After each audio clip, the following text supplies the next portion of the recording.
السلام علیکم ورحمۃ اللہ وبرکاتہ۔ نحمده ونصلی علی رسولہ الکریم، اما بعد فاعوذ باللہ من الشیطان الرجیم، بسم اللہ الرحمن الرحیم، رب اشرح لی صدری ویسر لی امری واحلل عقدۃ من لسانی یفقہوا قولی۔ وَإِذَا سَأَلَكَ عِبَادِي عَنِّي فَإِنِّي قَرِيبٌ أُجِيبُ دَعْوَةَ الدَّاعِ إِذَا دَعَانِ فَلْيَسْتَجِيبُوا لِي وَلْيُؤْمِنُوا بِي لَعَلَّهُمْ يَرْشُدُونَ۔ اور جب میرے بندے آپ سے میرے بارے میں سوال کریں تو کہہ دیجئے، بے شک میں قریب ہوں، میں پکارنے والے کی پکار کا جواب دیتا ہوں۔ جب وہ مجھے پکارے تو ان کو چاہیے کہ وہ میرا حکم مانیں اور مجھ پر ایمان رکھیں تاکہ وہ ہدایت پائیں۔ فاستغفروه ثم توبوا إليه إن ربي قريب مجيب۔ سو اس سے بخشش مانگو، پھر اس کی طرف پلٹ آؤ، یقیناً میرا رب قریب ہے، قبول کرنے والا ہے۔ سبحان اللہ وبحمدہ عدد خلقہ ورضا نفسہ وزنۃ عرشہ ومداد کلماتہ۔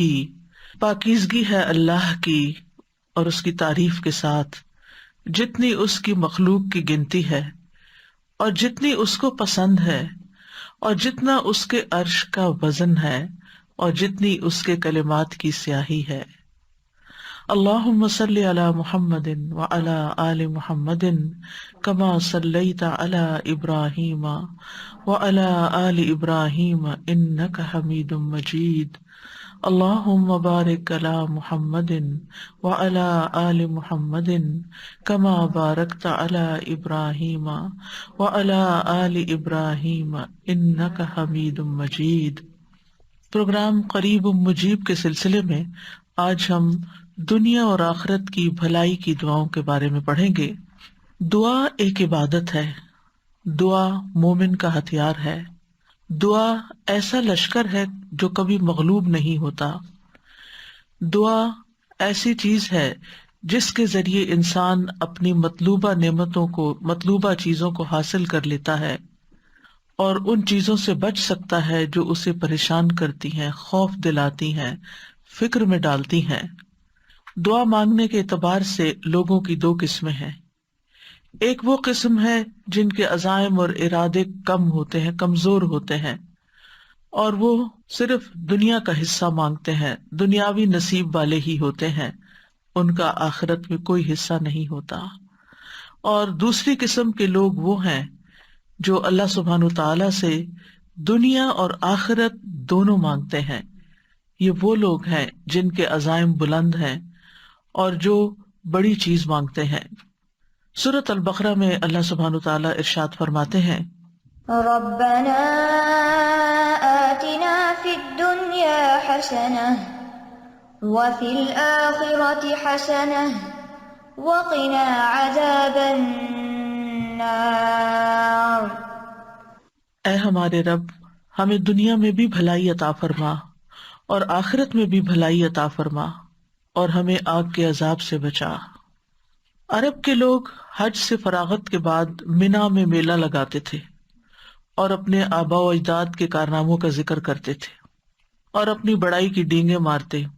اس پر اللہ تعالیٰ نے فرمایا کہ ایسی باتوں کو چھوڑو جن میں تم اپنا وقت ضائع کرتے تھے، اب اس وقت کو اللہ کی یاد میں، اللہ کے ذکر میں بسر کرو۔ اسی لیے فرمایا فَإِذَا قَضَيْتُم مَّنَاسِكَكُمْ فَاذْكُرُوا اللَّهَ كَذِكْرِكُمْ آبَاءَكُمْ أَوْ أَشَدَّ ذِكْرًا۔ پھر جب تم اپنے حج کے مناسک پورے کر چکو تو اللہ کو یاد کرو جس طرح اپنے باپ دادا کو یاد کیا کرتے تھے، بلکہ اس سے بھی زیادہ یاد کرنا۔ فَمِنَ النَّاسِ مَن يَقُولُ رَبَّنَا آتِنَا فِي الدُّنْيَا وما لہ فی الآخرۃ من خلاق۔ پھر لوگوں میں سے بعض ایسے ہیں جو کہتے ہیں اے ہمارے رب ہمیں دنیا میں بھلائی دے دے، اور ان کے لیے آخرت میں کوئی حصہ نہیں، کیونکہ ان کی اکثریت آخرت کو جانتی ہی نہیں۔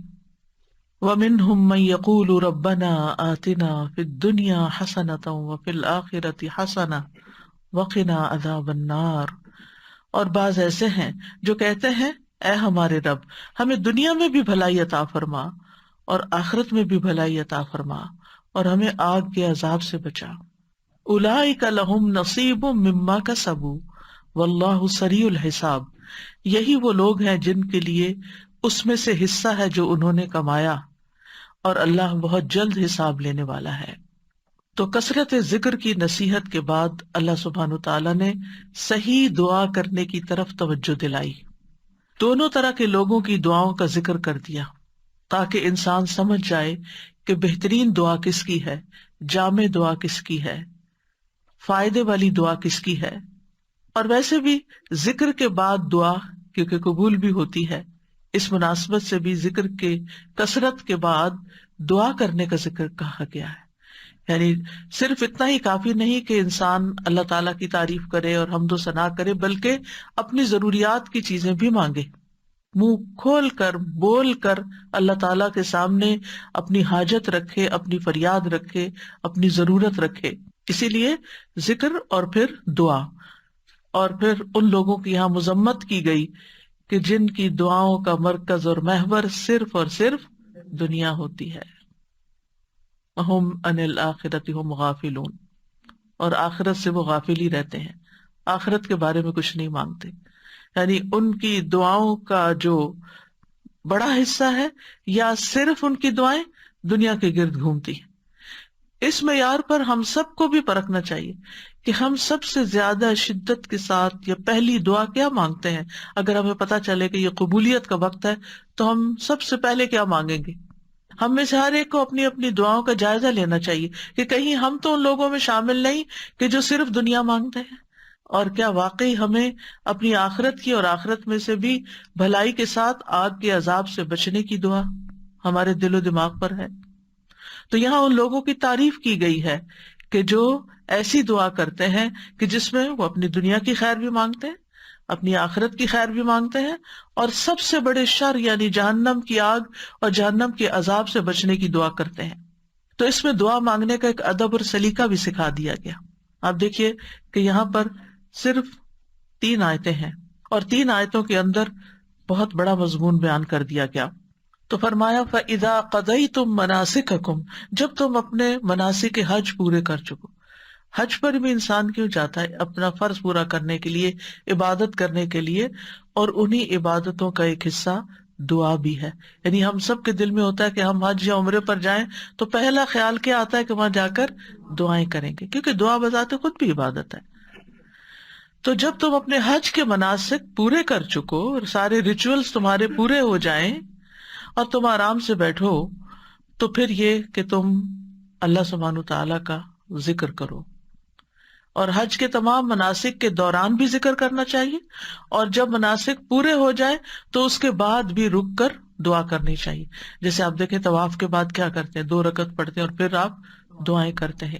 اسی طرح جب آپ کی سعی ہو رہی ہوتی ہے تو اس میں بھی آپ جہاں جہاں رکتے ہیں صفا مروہ پہ پھر دعائیں کرتے ہیں، اللہ کا ذکر کرتے ہیں، اور دوران سعی بھی، اور اسی طرح باقی منا میں، عرفات میں، ہر جگہ سب سے زیادہ جو چیز کی جاتی ہے، جو عبادت کی جاتی ہے، وہ دعا کی عبادت ہے۔ عرفہ میں آپ دیکھیے کہ نبی صلی اللہ علیہ وسلم نے ظہر اور عصر دونوں نمازوں کو اکٹھا کر دیا، یعنی قصر پڑھی اور جمع پڑھی، یعنی گویا جو فریضہ ہے اس سے مختصر ترین وقت میں فارغ ہو گئے، پھر مختصر سا خطبہ دیا، اور باقی زوال شمس سے لے کر غروب شمس تک دعا ہی دعا کی، یعنی جو وقت کا ایک بہت بڑا حصہ دعائیں ہی دعائیں۔ اس سے بھی اندازہ کر سکتے ہیں آپ کہ دعا کی کیا اہمیت ہے ہماری زندگی میں، اور ہمیں کتنی دعائیں کرنی چاہیے۔ اور پھر یہ کہ نسک میں نہ صرف یہ کہ یہ چلو آتے ہیں، بلکہ جانور ذبح کرنا اور قربانی اور یہ تمام چیزیں بھی آتی ہیں۔ تو مراد یہ ہے کہ جب قربانی ہو جاتی ہے تو پھر ایک طرح سے حج کے تمام مناسک ادا ہو جاتے ہیں، اور اس وقت انسان اللہ کا ذکر کرے، یعنی حج سے فارغ ہونے کے بعد مراد ہے۔ اسی طرح جب ہم نماز سے فارغ ہو جاتے ہیں تو آخر میں ہماری سب سے اہم چیز دعا ہی ہوتی ہے۔ اور اس ذکر سے جو یہاں پر کہا گیا ہے اس سے مراد ایک تو منا کے دنوں کی تکبیرات ہے کہ سب سے زیادہ ذکر ان کا ہونا چاہیے، اللہ کی بڑائی بیان کرنی چاہیے۔ نماز کے بھی بعد سلام پھیر کر ہم سب سے پہلے کیا کہتے ہیں؟ اللہ اکبر۔ اسی طرح حج کے مناسک ادا کرنے کے بعد بھی اللہ اکبر، یعنی اگر اس عبادت کی ہمیں توفیق ہوئی ہے تو اس میں کسی غرور اور کسی بڑائی کی بات نہیں ہے، بلکہ ساری توفیق اللہ ہی کی دی ہوئی ہے اور اللہ ہی کا ذکر ہے، اللہ ہی کی یاد ہے۔ اور اسی طرح حج کے تمام مقامات میں مسنون دعائیں پڑھنا ضروری ہے۔ تو علم کے ساتھ اگر انسان حج کرتا ہے تو پھر ان تمام سنتوں کو پورا بھی کرتا ہے اور پورا فائدہ اٹھاتا ہے۔ اس لیے حج پر جاتے ہوئے سب کچھ سیکھ کر جانا چاہیے، دعائیں بھی یاد کر کے جانا چاہیے، اور اگر حافظہ کمزور ہو تو دعاؤں کی کتابیں ساتھ لے کے جانی چاہیے تاکہ کوئی چیز مانگنے سے رہ نہ جائے، کیونکہ نبی صلی اللہ علیہ وسلم کی دعائیں جامع ہوتی ہیں، ان میں سب کچھ ہمیں مل جاتا ہے، لہٰذا اگر وہ سب ہم مانگ لیں تو گویا ہم نے دنیا اور آخرت کی خیر مانگ لی۔ عربوں کا طریقہ یہ تھا کہ حج سے فارغ ہو کر اپنے آباء و اجداد کے کارناموں کا ذکر کرتے، ہر قبیلہ اپنے اپنے بڑے جو گزرے ہوئے شخصیتیں تھیں، جو سردار تھے، ان کا ذکر کرتے کہ انہوں نے یہ کارنامے کیے اور وہ کیے، حسب نسب پہ فخر ہوتا تھا۔ لیکن اللہ سبحانہ وتعالیٰ نے ہمیں اس سے بہتر چیز عطا کی، اور وہ کیا کہ جو اصل بڑائی کا مستحق ہے اللہ رب العزت، تم اس کو یاد کرو۔ کیونکہ عموماً یہ ہوتا ہے کہ جب ایک قبیلہ اپنے بڑے کا ذکر کرا، دوسرا اپنا، تیسرا اپنا، تو لوگوں کے درمیان اختلاف بھی ہوگا، جیلسی بھی ہوگی، اور سب لوگ نہیں خوش ہو سکتے۔ لیکن اللہ کا ذکر ایسی چیز ہے کہ جس پہ سب متفق بھی ہوں گے اور وہ سب کے لیے خوشی کی بات، اور آپس میں ایک یونٹی بھی اس سے قائم ہوتی ہے۔ اور پھر یہاں پر یہ بھی کہا گیا وہ اشد ذکرا، یعنی جتنا تم شدت سے باپ دادا کا ذکر کرتے تھے، اللہ کا ذکر اس سے زیادہ کرنا ہے، یعنی شدت سے مراد کثرت بھی اور شدت سے مراد توجہ بھی، یعنی اس سے بھی زیادہ بہتر انداز میں تمہیں یہ ذکر کرنا ہے۔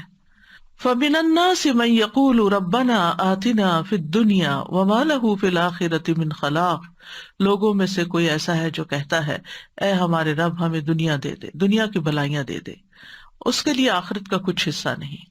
یعنی یہاں کچھ سے مراد یعنی کچھ لوگ ہیں جو یہ کرتے ہیں، اور اس دور میں مشرکین مکہ ایسا کرتے تھے کیونکہ ان کے پاس کوئی دین نہیں تھا ایکٹیو شکل میں، کہتے تو تھے ہم دین ابراہیمی پر ہیں، لیکن وہ طور طریقے بھول چکے تھے، تو وہ آخرت کے تصور سے غافل تھے، آخرت کو نہیں مانتے تھے، یا آخرت کے حساب کتاب یا آخرت کی جزا سزا پر ان کا یقین نہیں تھا۔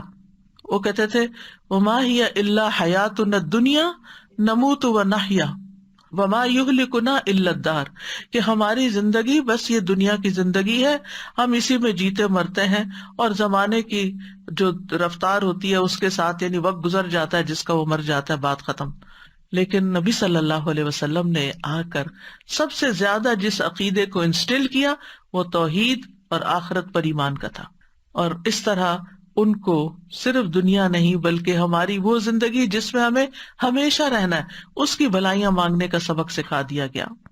ابن عباس کہتے ہیں کہ کچھ عرب مواقف پہ یعنی عرفات یا حج کے مشاعر میں آتے اور کہتے اے اللہ اس سال کو بارش، خوشحالی اور اچھی اولاد کے حصول کا سال بنا دے۔ آخرت کی بہتری سے متعلق وہ کوئی دعا نہیں کرتے تھے، تو اللہ تعالیٰ نے ان کے بارے میں یہ آیت نازل فرمائی۔ امام بغوی کہتے ہیں کہ اللہ نے اس سے مشرکین مراد لیے ہیں وہ حج کے موقع پر اللہ تعالیٰ سے دنیا کے سوا کچھ نہیں مانگتے تھے، وہ کہتے تھے یا اللہ ہمیں بکریاں، اونٹ، گائے اور غلام عطا کر۔ ان کی دنیا یہی تھی۔ ایک آدمی کھڑا ہوتا اور کہتا اے میرے رب میرے باپ کا ایک بہت بڑا خیمہ تھا اور اس کے پاس بہت زیادہ مال تھا، تو مجھے بھی ویسا ہی دے جیسے اس کو دیا ہے۔ یہ طریقہ تھا ان کی دعا کرنے کا۔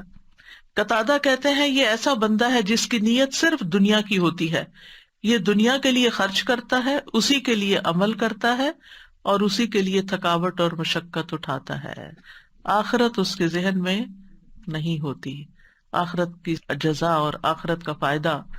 وما لہ فی الآخرۃ من خلاق، ایسے لوگوں کا جن کا مطمع نظر، جن کا گول اور جن کی توجہ اور دلچسپیوں کا سارا مرکز صرف دنیا ہے، ایسے لوگوں کے لیے پھر آخرت میں کچھ نہیں۔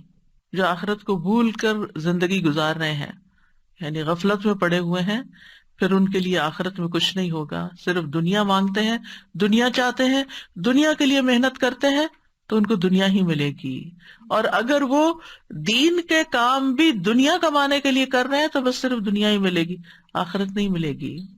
قارون کے پاس بہت بڑی دولت تھی، اس کے خزانوں کا حال یہ تھا کہ خزانوں کی کنجیاں، خزانے نہیں، خزانے تو پتہ نہیں پھر کتنے ہوں گے، ان کی کنجیاں طاقتور آدمیوں کی ایک پوری جماعت مشکل سے اٹھا سکتی تھی۔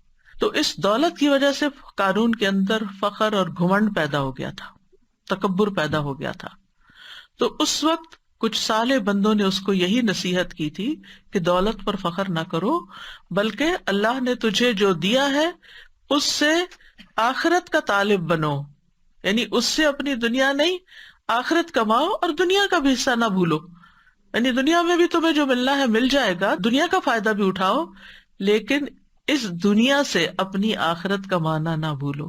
اور عقل مند انسان وہی ہوتا ہے جو دنیا میں رہتے ہوئے دنیا کی ہر چیز سے اپنی آخرت کمانے کی فکر کرتا ہے، یعنی مومن جو ہوتا ہے وہ صرف اکیلے دنیا کی فکر نہیں کرتا۔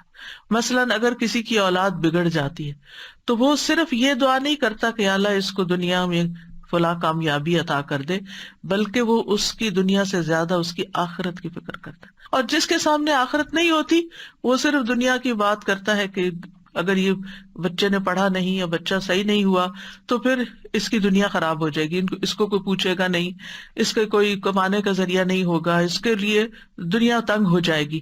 اور اس وقت بالکل آخرت ان کے ذہن سے نکلی بھی ہوتی ہے کہ دنیا میں بگاڑ کا مقصد صرف دنیا کا بگڑنا نہیں ہے، بلکہ اس سے مراد آخرت کا بگاڑ بھی ہے، یعنی دونوں چیزیں انسان کی بگڑتی ہیں۔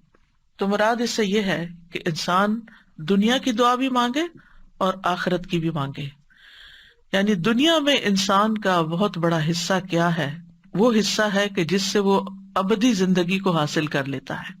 وَمِنْهُمْ مَنْ يَقُولُ رَبَّنَا آتِنَا فِي الدُّنْيَا حَسَنَةً وَفِي الْآخِرَةِ حَسَنَةً وَقِنَا عَذَابَ النَّارِ، اور ان لوگوں میں سے بعض ایسے ہیں جو بلند ارادوں والے ہیں، جو بڑی بات سوچتے ہیں، جن کی سوچ بڑی ہے، جن کا ہورائزن بڑا ہے، وہ دنیا اور آخرت دونوں مانگتے ہیں۔ وہ کہتے ہیں ہمیں دنیا میں بھی بھلائی عطا کر اور آخرت میں بھی بھلائی عطا کر۔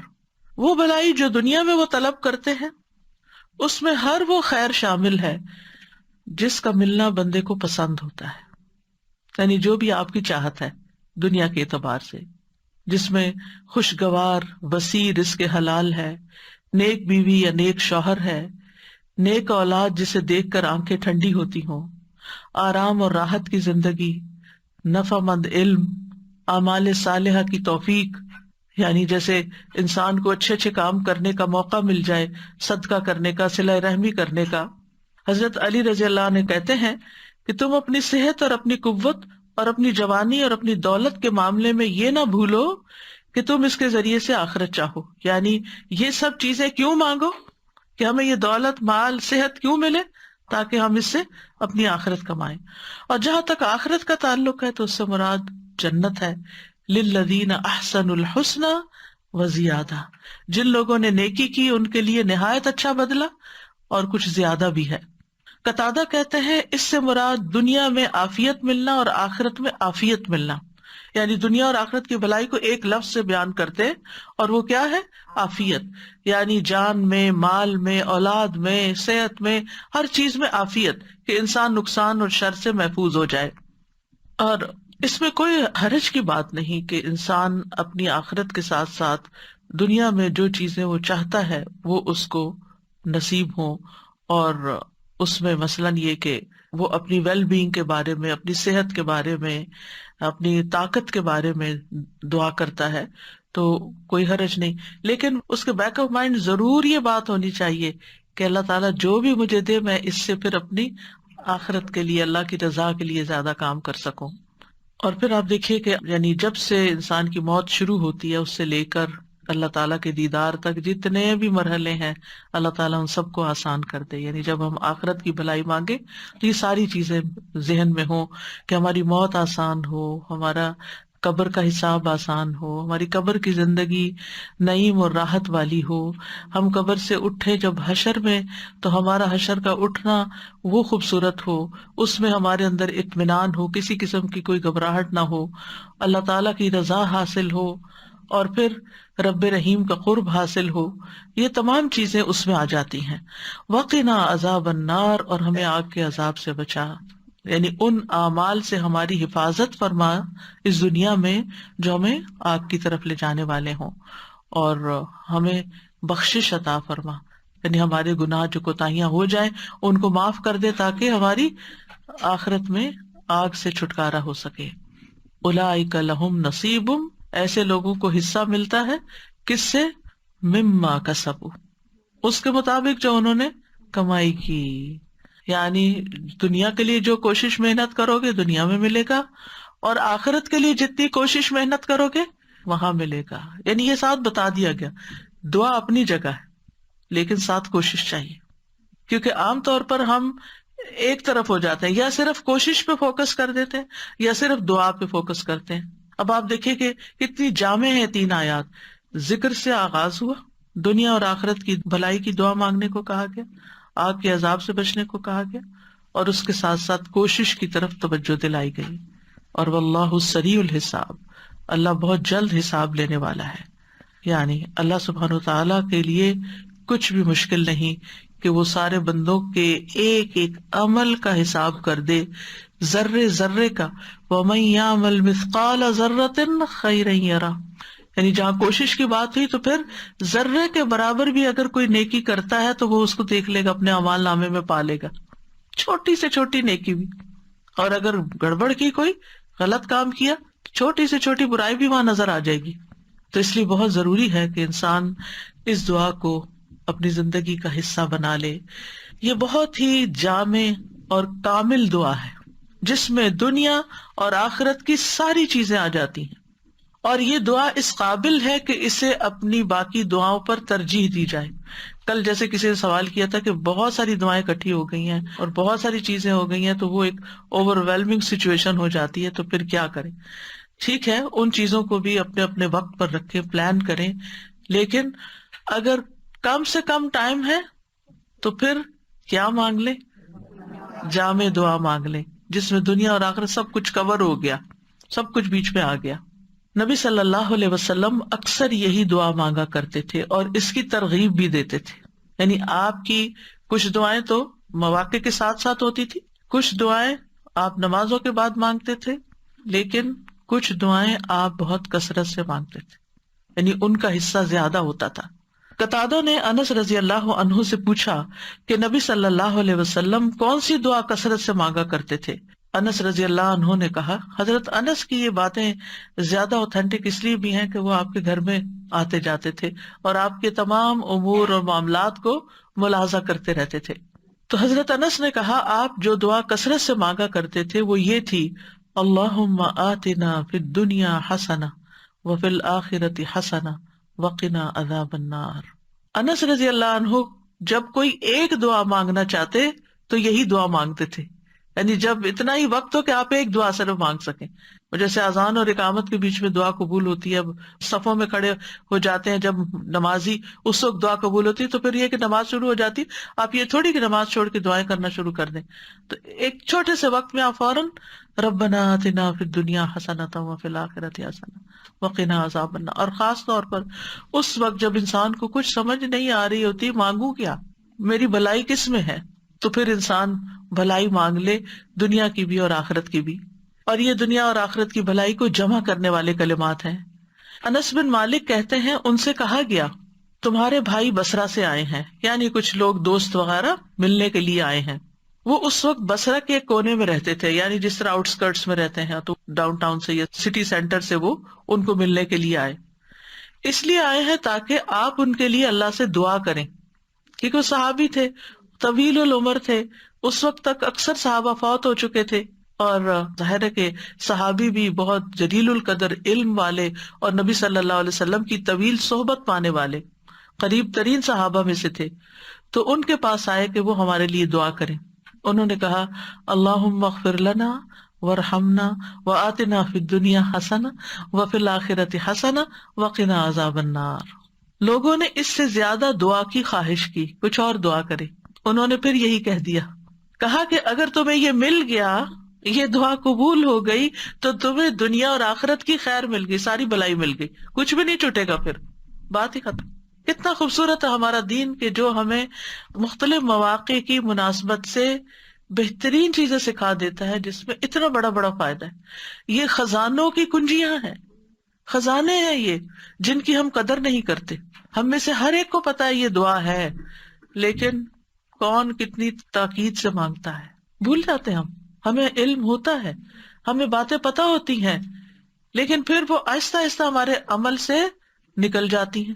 ایک دفعہ سنتے ہیں، شروع کرتے ہیں، پھر کچھ دنوں میں کوئی اور چیز اوپر آ جاتی ہے، پھر وہ نکل جاتی ہے۔ ایسی چیزوں کو پکڑ کے رکھنا چاہیے، کہیں ایسے نوٹس لگا دینے چاہیے، یا کہیں اپنے یادداشتوں میں لکھ لینا چاہیے کہ یہ مانگنے سے نہیں بھولنا، کیونکہ یہ مل گیا تو سبھی کچھ مل گیا۔ اور آپ دیکھیے کہ وقت کے ساتھ ساتھ زندگی کتنی مصروفیت کا شکار ہو گئی ہے، یعنی جتنی سہولتیں زیادہ ہو گئی ہیں اتنی مصروفیت زیادہ بڑھ گئی۔ آج سے 100 سال پہلے کا شخص شاید اتنا ٹینس نہ ہوتا ہو جتنا ہم ہر وقت ٹینس رہتے، کیونکہ ایک کام ختم نہیں ہوتا اور ایک اور کرنے کا دھیان لگا رہتا ہے، بھاگم دوڑ لگی رہتی ہے۔ اور اگر ہم کسی کرسی پر بھی بیٹھے ہوئے نا تو دماغ ہمارا دوڑ رہا ہوتا ہے نا، یہ بھی کرنا، یہ بھی کرنا، یہ بھی کرنا ہے، وہ بھی ہونا ہے۔ تو ایسے میں پھر واقعی ذکر کے لیے بھی بعض اوقات ٹائم کم رہ جاتا ہے، اور دعاؤں کے لیے بھی، اور خاص طور پر بچوں والی مائیں، جو چھوٹے بچوں والی، وہ تو ہارڈلی نماز کے اندر یا نماز کے باہر کوئی دعائیں مانگ سکتی ہیں، کیونکہ ایک ٹانگوں کے چمٹے میں ہوتے ہیں، یا آگے آ کے لیٹ جاتے ہیں، یا بڑے بھی ہو جائیں تو جا کے کچن میں کھڑے ہو جاتے ہیں اور آوازیں لگانے لگتے ہیں کہ جلدی آئیں، یا پھر آپ کو یہ ہوتا ہے کہ اگر میں وقت پہ نہ اٹھی تو انہوں نے کچھ کام خراب کر دینا۔ آج کل خاص طور پہ افطار کے فوراً بعد مغرب ہوتی ہے، آپ کھجور کھاتے ہیں، پانی پیتے ہیں، نماز شروع کر دیتے ہیں، اب آپ کا دل ہوتا ہے تھوڑا سا سکون سے نماز پڑھے، لیکن سارے تو ایسے سکون سے نہیں پڑھتے، ان کو تو بھوک لگی ہوتی، پھر آپ کو سرو کرنا ہوتا ہے، تو آپ کو سب کی ٹیک کیئر کرنی ہوتی، پھر اس وقت دل چاہتا ہے کہ کیا مانگ لیں، کچھ تو مانگے، کیونکہ سارے دن کے روزے کے بعد ایک اس نماز کی کیفیت بھی بڑی اچھی ہوتی ہے۔ تو اس وقت یہ دعا مانگ کے اٹھ جائے، لمبی نہ مانگے کہ گھر والے ناراض ہونے لگے۔ تو بہت سے اوقات ایسے ہوتے ہیں کہ جس میں ہمارے پاس کوئی نیکی کا کام کرنے کا بہت مختصر سا وقفہ ہوتا ہے، ایسے اوقات کو استعمال کر لیا کریں ایسی جامع دعاؤں کے ساتھ۔ پھر اسی طرح عافیت کی دعا مانگنا، یہ بھی دنیا اور آخرت کی بھلائیاں مانگنے میں سے ہے۔ حضرت انس سے روایت ہے کہ رسول اللہ صلی اللہ علیہ وسلم نے مسلمانوں میں سے ایک ایسے شخص کی، بیمار شخص کی عیادت کی جو لاغر ہو کر چوزے کی طرح ہو گیا تھا، بالکل سکڑ سا گیا۔ تو رسول اللہ صلی اللہ علیہ وسلم نے اس سے فرمایا، کیا تم اللہ سے کسی چیز کی دعا کرتے تھے یا اس سے کچھ مانگا کرتے تھے؟ اس نے کہا، جی ہاں، میں کہتا تھا، اے اللہ تو مجھے آخرت میں جو سزا دینے والا ہے وہ دنیا میں ہی دے دے۔ اس پر رسول اللہ صلی اللہ علیہ وسلم نے فرمایا، سبحان اللہ، تم میں اتنی طاقت نہیں، تم اس کی استطاعت نہیں رکھتے، تم نے یہ کیوں نہ کہا، اللہم آتنا فی الدنیا حسنۃ وفی الآخرۃ حسنہ وقنا عذاب النار۔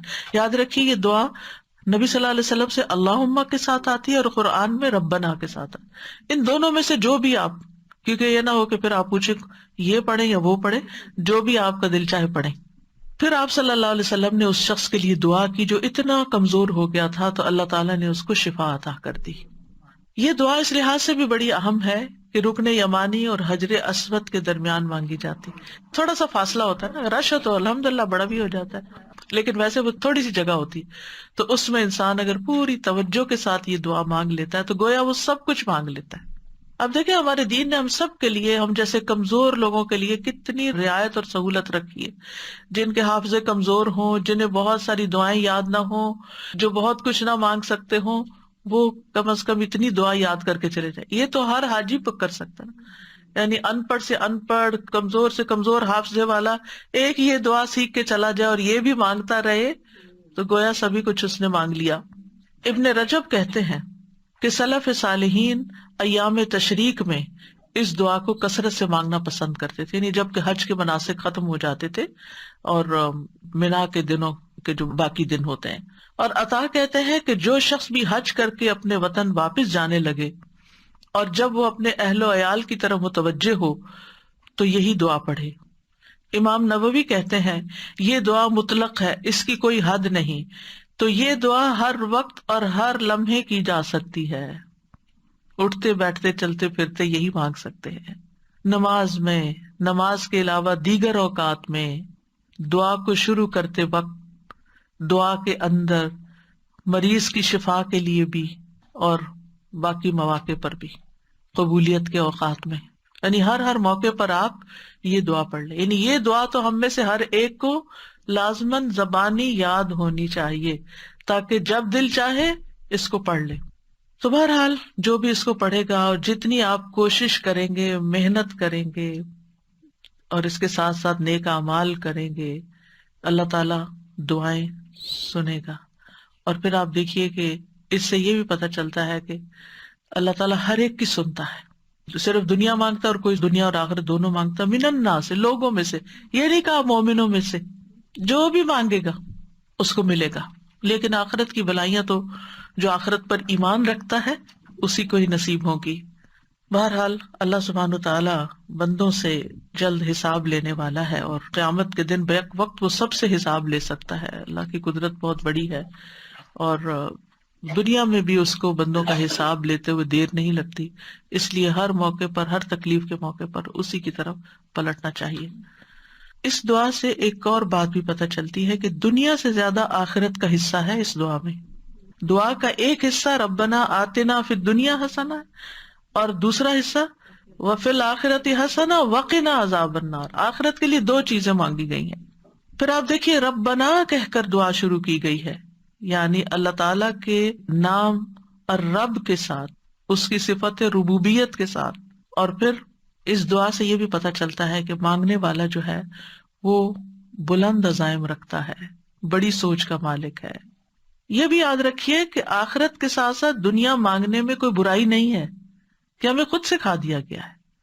یعنی بعض لوگ ایکسٹریمسٹ ہوتے ہیں، جب دین کی بات کرتے تو دنیا کو بالکل بھول جاتے ہیں، اور بعض لوگ آئیڈیلسٹ ہوتے ہیں، دنیا بھی آئیڈیل ہو جائے اور آخرت بھی۔ تو بات یہ ہے کہ دنیا کبھی بھی آئیڈیل نہیں ہو سکتی، دنیا تو لفظ ہی دنیا ہے، گھٹیا ہے، کم تر ہے، وہ آخرت کے مقابلے میں تو پانی کا قطرہ بھی نہیں ہے۔ تو اس لیے یہاں انسان کو جو کچھ ملا ہے وہ دراصل آخرت کمانے کے لیے ملا ہے۔ یعنی آپ دنیا میں اچھی صحت، مال، رزق، ہر چیز کیوں مانگے؟ تاکہ یہ چیزیں زیادہ ہوں گی تو اس سے آپ کی آخرت میں زیادہ کنٹریبیوشن ہو سکے گی۔ ورنہ دنیا میں جتنا کچھ انسان کو ملتا ہے وہ سب کچھ استعمال نہیں کر سکتا، سب کچھ نہیں آپ استعمال کر سکتے۔ یعنی اگر آپ نے مانگ بھی لیا اور دنیا کٹھی بھی ہو گئی آپ کے پاس، آپ کو دنیا میں 10 گھر مل گئے رہنے کے لیے، کہاں رہیں گے؟ ایک ہی گھر میں رہیں گے نا، ورنہ زندگی پراگندہ ہو جائے گی، پریشان حال ہو جائیں گے۔ کچھ لوگ ہوتے ہیں نا، وہ کبھی یہاں رہتے ہیں، کبھی وہاں رہتے ہیں، کبھی کہیں جاتے ہیں، کبھی کہیں جاتے ہیں، کہیں چین ہے نہیں ان کو، کیونکہ زندگی میں مقصد کوئی نہیں ہے، ایک جگہ گھبرائے تو دوسری جگہ چل پڑے۔ تو دنیا کا حال تو یہ ہے کہ نہ ہو تب بھی مشکل، زیادہ ہو جائے تب بھی مشکل، ایک ٹانگ ادھر ایک ادھر۔ تو انسان کو دنیا مانگتے ہوئے جو بھی وہ دنیا کا حصہ مانگے گا برا نہیں سوچنا چاہیے، یعنی برا نہیں فیل کرنا چاہیے کہ ہائے میں دنیا مانگ رہا ہوں، ہاں یہ اچھا نیک انسان ہے، عابد، زاہد، پائس، یہ دنیا بھی مانگتا ہے۔ ہاں دنیا مانگتے ہیں، کیوں؟ اس لیے تاکہ دنیا میں ذلیل و خوار نہ ہو لوگوں کے ہاتھوں، اور دنیا اچھی ہوگی تو اس سے آخرت بھی اور اچھی ہو جائے۔ زیادہ مال ہوگا، زیادہ صدقہ خیرات کریں گے، زیادہ اچھی صحت ہوگی، زیادہ عبادت کریں گے، زیادہ روزے رکھیں گے، زیادہ نیکی کے کام کریں گے، زیادہ اولاد ہوگی اور پھر وہ نیک بھی ہوگی تو زیادہ صدقہ جاریہ ہوں گے۔ یعنی جو چیز بھی آپ کی یہاں زیادہ ہوگی دنیا کی اور آپ اس کو صحیح سے استعمال کریں گے تو وہ اتنا ہی زیادہ آپ کا آخرت کا حصہ بڑھتا چلا جائے گا۔ لیکن اگر کوئی شخص یہ ساری چیزیں صرف دنیا کی خاطر مانگتا ہے تو پھر نقصان ہے۔ یعنی وہ مال جو صرف دنیا کے کام آئے، وہ عزت جو صرف دنیا کی حد تک ہو، یہ پھر خسارے کا سودا ہے۔ اور اگر انسان اپنی دینداری کا بھی اظہار کرتا ہے لیکن اس کے پیچھے بھی نیت خراب ہے کہ اس کو عزت ملے، شہرت ملے، اس کا نام ہو، اس کو لوگ پسند کریں، لوگ اس سے محبت کریں، تو اس سے آخرت میں بھی کچھ نہیں ملنے والا۔ تو اس لیے انسان کو حسنہ مانگنی چاہیے اور اس میں نیت پھر آخرت کمانے کی ہونی چاہیے۔ اور یہ بھی ہے کہ اپنی دعاؤں میں رغبت اور رہبت، امید اور خوف دونوں چیزیں شامل ہونی چاہیے جیسے اس دعا کے اندر ہے. اور آپ دیکھیے کہ قرآنی دعائیں جو ہیں وہ بڑی ہی جامع دعائیں ہیں اور اس میں تمام مقاصد پورے ہوتے ہیں جن کی انسان اپنی دنیا اور آخرت کی فکر کرتا ہے. ہاں، ان آیات سے یہ پتہ ضرور چلتا ہے کہ صرف دنیا طلب کرنے کی مذمت، صرف دنیا مانگنا برا ہے، کیونکہ دنیا کو آخرت پر ترجیح نہیں دینی چاہیے. لیکن ہماری کمزوری یہی ہے، بل تؤثرون الحیات الدنیا والآخرۃ خیر وابقیٰ. تم دنیا کی زندگی کو ترجیح دیتے ہو حالانکہ آخرت کہیں بہتر اور زیادہ باقی رہنے والی ہے، اور آخرت کے مقابلے میں دنیا ہے بھی بہت قلیل. اگر آپ نے صرف دنیا مانگی اور بہت دنیا بھی مل گئی آپ کو، پھر بھی بہت تھوڑی ہے، کیونکہ قل متاع الدنیا قلیل والآخرۃ خیر لمن اتقی. آخرت تو تقوی کے ساتھ ملے گی، اور دنیا کی متاع تو جتنی بھی مل جائے وہ کم ہی ہے، کیونکہ ختم ہونے والی ہے. دنیا عارضی ہے اور آخرت ہمیشگی کا گھر ہے، اور اصل زندگی آخرت ہی کی زندگی ہے. وما هذه الحیات الدنیا الا لہو ولعب وان الدار الآخرۃ لہی الحیوان لو کانوا یعلمون. اور دنیا کی یہ زندگی نہیں مگر ایک دل لگی اور کھیل، اور بے شک آخری گھر یقیناً وہی اصل زندگی ہے. یعنی دنیا میں 100 سال بھی مل جائے تب بھی ختم ہو جائیں گے، لیکن آخرت میں زندگی کبھی ختم نہیں ہوگی. زندگی تو وہ ہے جو کل شروع ہوگی، یقیناً وہی اصل زندگی ہے. لو کانوا یعلمون، کاش وہ جانتے ہوتے. انسان دنیا کے تھوڑے متاع پہ خوش ہو جاتا ہے، چھوٹی سی کوئی کامیابی ملتی ہے، چھوٹی سی کوئی چیز مل جاتی، آپے سے باہر ہونے لگتا ہے، گھمنڈ کرنے لگتا ہے. لیکن دنیا کی جو بھی چیز ہے اللہ تعالیٰ فرماتے ہیں وَمَا الْحَيَاةُ الدُّنْيَا فِي الْآخِرَةِ إِلَّا مَتَاعٌ. وہ تھوڑے سے سامان کے سوا آخرت میں کچھ بھی نہیں. یعنی دنیا میں جو کچھ کمایا اگر اس سے آخرت نہیں بنائی تو سمجھے سب فنش، ہر چیز ختم.